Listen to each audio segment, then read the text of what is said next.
Murió a las 3:08. Registré la hora, llamé al médico, rellené el parte. Lo de siempre.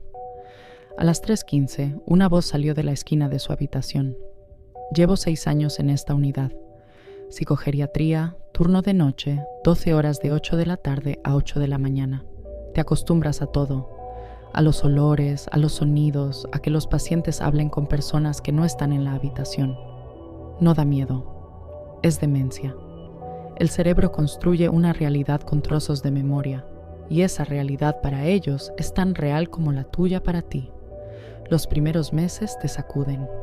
Luego se vuelve parte del trabajo. Víctor llevaba 7 meses con nosotros. Tenía 84 años. En su historial ponía que había sido profesor de física. Tranquilo, poco exigente, casi no pedía nada. De día miraba por la ventana o se quedaba dormido. Comía bien, no era agresivo. El personal lo apreciaba por su calma. En esta unidad, los pacientes tranquilos son raros. Lo único particular era esto. Cada noche, exactamente a las 3:15, se despertaba, se incorporaba y empezaba a hablar. No a gritar, no a desvariar, a hablar, con calma y en voz baja, como si mantuviera una conversación normal. Pausa, frase, frase, como si escuchara solo un lado de una llamada. A veces asentía, a veces se reía por lo bajo. Siempre miraba hacia la esquina junto a la ventana. Las primeras veces le pregunté con quién hablaba. ¿Con quién estás hablando, Víctor? Siempre respondía lo mismo sin mirarme. Con Lidia. Lidia era su esposa. Lo vi en los papeles. Murió en 2004. Cáncer. Al 3er mes dejé de preguntarle. Solo lo anotaba. Víctor activo, 3:15, hablando. Y seguía con la ronda.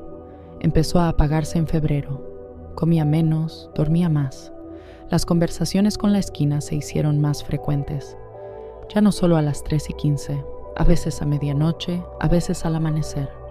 Su voz se volvió más baja, no más débil, más baja, como si la conversación se volviera íntima.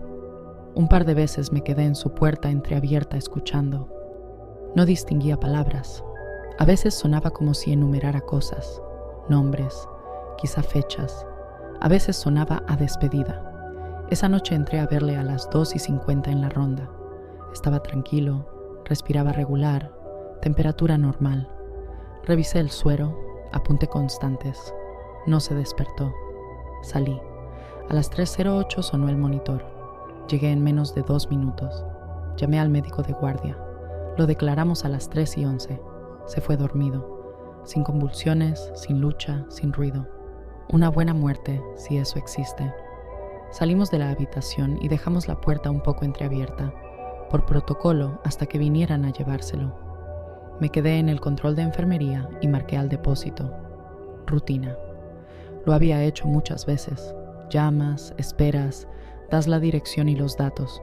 Son un par de minutos. A las 3:15 salió una voz de la habitación de Víctor. Bajé el teléfono. Era baja. Voz de hombre. No entendía las palabras desde el control, pero la estructura era clara. Pausa, pocas palabras, pausa, pocas palabras. Una conversación, no un murmullo, no un ruido suelto. Una conversación con pausas, como si alguien respondiera. Me quedé unos segundos escuchando. Luego mi cabeza empezó a buscar explicaciones. Me equivoqué. El monitor, el médico, la firma. No. Yo lo vi, yo lo firmé. ¿Televisión en otra habitación? Aquí no se dejan televisores por la noche. ¿Sonido de la calle? Estamos en la 4ª planta y la ventana estaba cerrada. ¿Alguien del personal entró? No hay nadie más en este ala por la noche, solo yo. Me quedé en el control cerca de 1 minuto. La voz no paraba y de repente silencio. Un silencio brusco, completo. No se apagó poco a poco. Se cortó. Me obligué a caminar hasta la puerta. La habitación estaba vacía. Víctor estaba en la cama en la misma postura en que lo dejamos. La sábana lisa, brazos a los lados. La esquina junto a la ventana, vacía. La ventana cerrada, el pestillo también. Me quedé en el umbral mirando esa esquina. Sé lo ridículo que suena.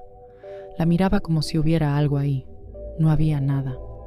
Solo pared, alféizar, ventana cerrada. Entonces ya no fue una voz. Fue otra cosa. Todavía no sé describirlo bien. Un sonido mínimo al borde de lo audible, como un suspiro, o como si algo en esa esquina se moviera una sola vez. Una vez, y ya. Encendí la luz del techo. Habitación vacía. Esquina vacía. Un anciano muerto en la cama. Salí, cerré la puerta y volví a llamar al depósito. Mientras esperaba a que vinieran, miré varias veces hacia esa puerta. Cerrada, oscura por dentro. El pasillo en silencio. Nada. Me convencí de hacer otra ronda por las demás habitaciones solo para ocupar las manos, para no quedarme de pie mirando esa puerta. Fui hasta el final del ala y volví. La puerta seguía cerrada. No entré en esa habitación el resto del turno. Cuando llegó el celador, pedí a una auxiliar que viniera conmigo. Dije que aún tenía papeleo. Ella no preguntó. En el parte escribí solo: Víctor, fallecimiento 0308. No añadí la línea de las 3:15. ¿Qué iba a poner? A las 03:15 se oyó una conversación en la habitación de un paciente fallecido, causa desconocida. No. En mi siguiente turno llegué antes y pregunté a una compañera de día si alguna vez había oído ruidos raros en esa zona. Me miró y dijo: ¿En cuál exactamente? Se lo describí. Se quedó callada un momento y contestó: Yo intento no quedarme allí después de las 7 de la tarde. No añadió nada más. Yo no insistí. Sigo sin saber qué oí. Mi explicación de trabajo es acústica de edificio viejo. Tuberías o ventilación. Sonido de otro ala que se cuela por una pared. Es posible. Los edificios viejos hacen ruidos extraños, lo sé. Pero llevo 6 años aquí. Sé cómo suenan las tuberías. Sé cómo suenan los conductos. Sé cómo suena una conversación a través de una pared. Se oye apagada, sin pausas limpias, sin estructura. Lo que yo oí sonaba a conversación, con pausas, como si uno hiciera preguntas y otro respondiera. A las 3:15, como siempre.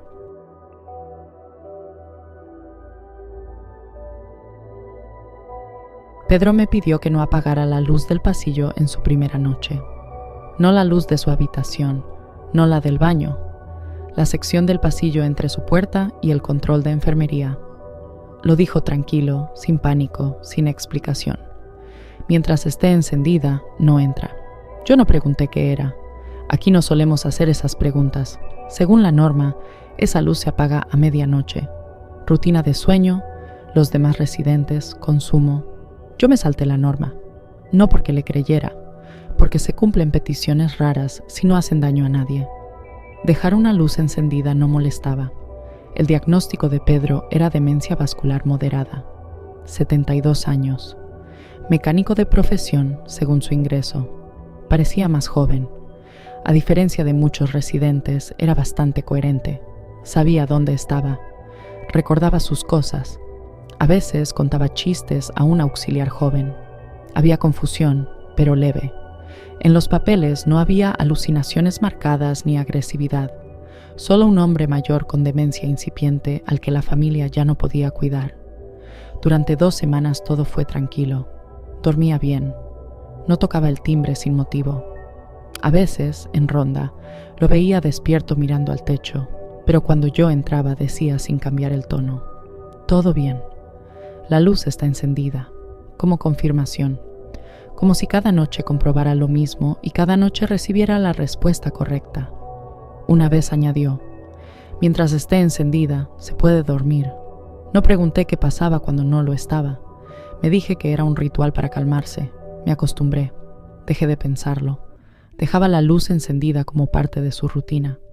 En la 3ª semana hubo trabajo eléctrico programado.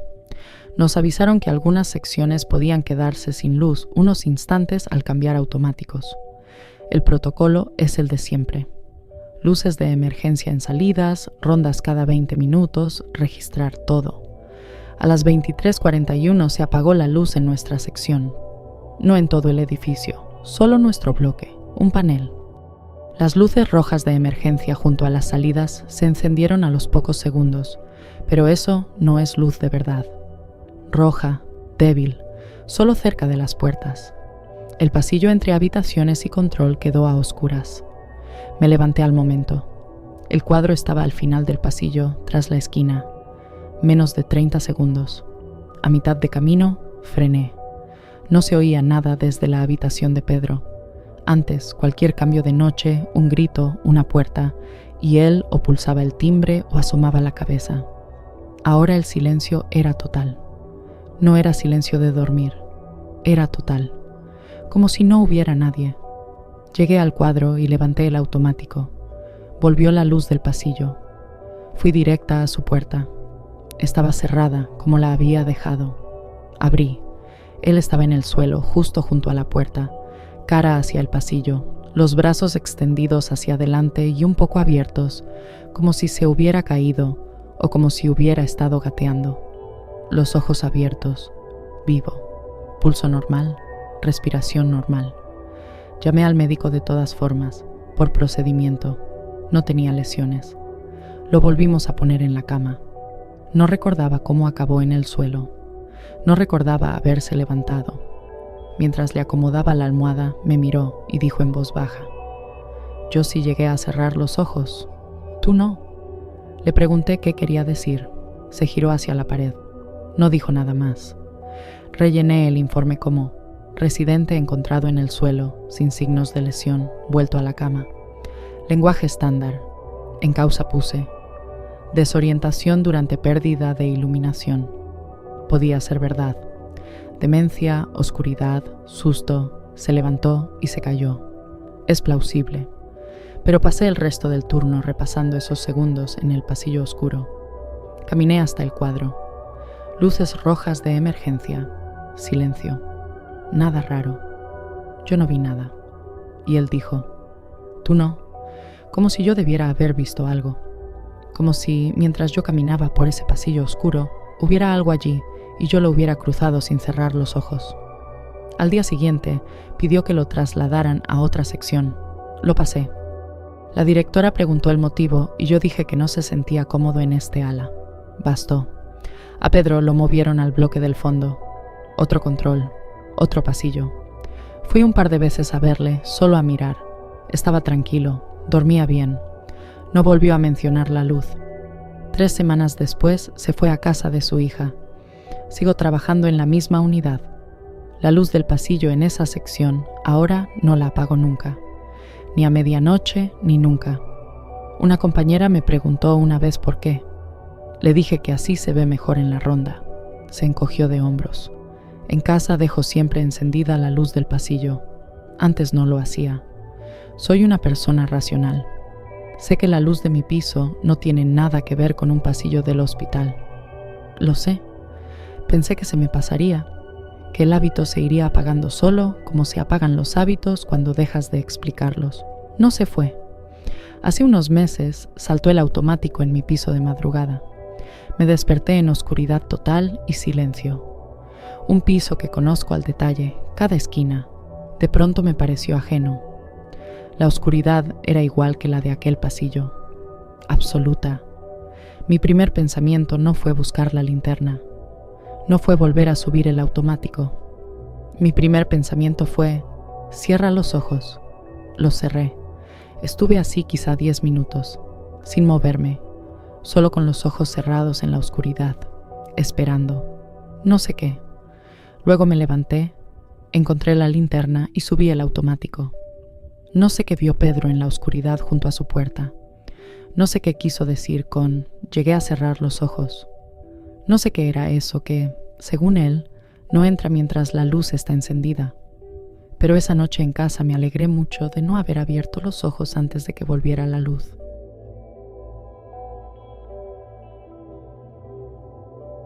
Cuando Rosa ingresó en marzo, llevaba 4 meses sin hablar. No por nada físico, tragaba bien. La voz no era el problema. Simplemente se quedó en silencio. Los papeles decían: Alzheimer en fase avanzada, 79 años. La última nota del centro anterior decía: habla mínima, contacto limitado. La familia la dejó con nosotros y casi no volvió. Una vez al mes, 20 minutos, y se iban. Las primeras 2 semanas estuvo callada, Comía cuando la alimentaban. Miraba al techo o hacia la ventana. A veces giraba la cabeza cuando yo entraba, pero los ojos no enfocaban. Miraban a través de mí o un poco al lado. Aún así, yo decía buenas noches. Aún así, explicaba lo que hacía en cada ronda. Eso hacemos con todos, aunque no respondan. Ella no respondía. No esperaba que volviera a hablar. A veces la persona ya no está y el cuerpo solo sigue. Cuesta aceptarlo los primeros meses. Luego lo aceptas como normal. En abril, la noche del 2 al 3, entré alrededor de la 1. Ronda normal. Iba a acomodarle la manta y revisar constantes. Estaba sentada en la cama, sola, sin apoyo. Eso ya era raro. En todas esas semanas no la había visto incorporarse por sí misma. Me acerqué pensando que debía ayudarla a tumbarse. Me agarró la mano. No flojo, no por reflejo. Firme, intencional, como cuando alguien te sujeta porque necesita que escuches. Miró no hacia mí, sino hacia un punto a mi lado y dijo: «Hay una gata pelirroja en el alféizar. La ventana da al este». Tardé un segundo en entender. Luego entendí. Mi gata es pelirroja. Se llama Marta. Tiene 7 años. La recogí de la calle. La ventana de mi piso de verdad da al este. Y Marta se sienta en el alféizar, sobre todo por la noche cuando yo trabajo. Rosa no podía saber eso. Nadie en la unidad sabía que yo tenía gata. No hablo de mi vida personal en el trabajo. No por secreto, sino por límite. Trabajo es trabajo, casa es casa. Mantuve la voz tranquila. «Rosa, estás bien. Tienes que tumbarte». No me soltó. Seguía mirando más allá de mí y añadió: «Dejaste la luz del baño encendida». Yo siempre dejo la luz del baño encendida cuando salgo al turno de noche. Por la gata. Odia la oscuridad. Es un hábito tan automático que ni lo pienso. Enciendo, cierro la puerta, me voy. Le solté la mano con cuidado, la acomodé y salí al pasillo. Me quedé ahí unos minutos hasta que dejaron de temblarme las manos. En la historia escribí: Rosa activa a la 1 de la mañana. Contacto verbal, desorientación. Nada más. Los días siguientes fue la misma. Callada, ausente, miraba al techo. Yo entraba en las rondas, ella no reaccionaba. El viernes me volvió a agarrar la mano. Habló más bajo que la primera vez. La gata no comió. «Fuiste deprisa esta mañana». Fui deprisa. Eché comida rápido. No miré el cuenco del agua. A veces Marta no come cuando nota que voy con estrés. No sé explicarlo. Solo sé qué pasa. Empecé a tomar notas. Antes de cada turno apuntaba el estado del piso. Qué luces estaban encendidas. Dónde estaba la gata. Qué había comido. La hora a la que salí. Cómo estaban las cortinas. Una vez hice una foto del salón antes de irme, solo para poder comparar después. Desde fuera habría parecido paranoia. Yo necesitaba saber si era coincidencia o no. Rosa hablaba de forma irregular, cada pocos días, a veces menos. No siempre sobre mi piso. A veces eran frases sueltas, nombres que no conocía, trozos de conversaciones que yo no oía. Cuando la familia venía, decían que era lo de siempre. Yo no preguntaba qué significaba lo de siempre, pero cuando decía algo concreto sobre mi casa o sobre Marta, acertaba siempre. Marta está sentada junto a tu puerta. Llego del turno y la encuentro junto a la puerta. Algo se movió en la ventana. Reviso y veo una rama que rozó el cristal, una marca nueva en el marco. No cerraste bien la puerta del balcón. Llego y la puerta del balcón no está encajada. Cada vez encontraba una explicación, y cada vez la explicación no cambiaba el hecho de que ella lo sabía antes que yo. En junio me agarró la mano de otra manera, más fuerte. Entré alrededor de la 1 y estaba despierta, sentada como aquella primera noche. Sus ojos eran distintos. Por primera vez me miró de frente, clara, enfocada, sin vacío. He visto esa mirada en otros pacientes durante momentos raros de lucidez, cuando la persona vuelve por un minuto y sabe que ha vuelto. Suele durar poco. Luego se va, dijo. Hay alguien de pie detrás de tu puerta. No la abras. Me dije que era demencia, confusión espacial, miedo sin origen. Lo anoté y seguí. Esa mañana, al volver a casa, me crucé en el portal con el vecino de abajo. Me paró como si llevara un rato queriendo decírmelo. Me dijo que por la noche vio a alguien en nuestro rellano, justo junto a mi puerta, hacia las 4, de pie, sin llamar, sin moverse. Cuando él subió desde la planta baja, la persona se giró y bajó por las escaleras. No le vio la cara. Quizás se equivocó de piso. Quizá esperaba a alguien. No llamé a la policía. No pasó nada. Rosa murió a finales de agosto, en silencio, en su cama, de noche. Yo sigo comprobando la cerradura 2 veces, no porque tema a esa persona concreta del rellano, sino porque Rosa me avisó 2 semanas antes y hasta ese momento había acertado en todo lo demás, sin excepción. No sé qué estaba viendo, no sé cómo funcionaba. Después de su muerte, releí mis notas de esos meses y conté 12 detalles concretos sobre mi piso, 12 y ni un fallo. A veces pienso, si ella podía ver mi casa con la misma claridad con la que yo veo mi propia mano, ¿qué más vio allí? No me lo decía todo. Me decía solo lo que creía que yo necesitaba oír. ¿Por qué eso? Porque esos momentos, esa es la peor parte.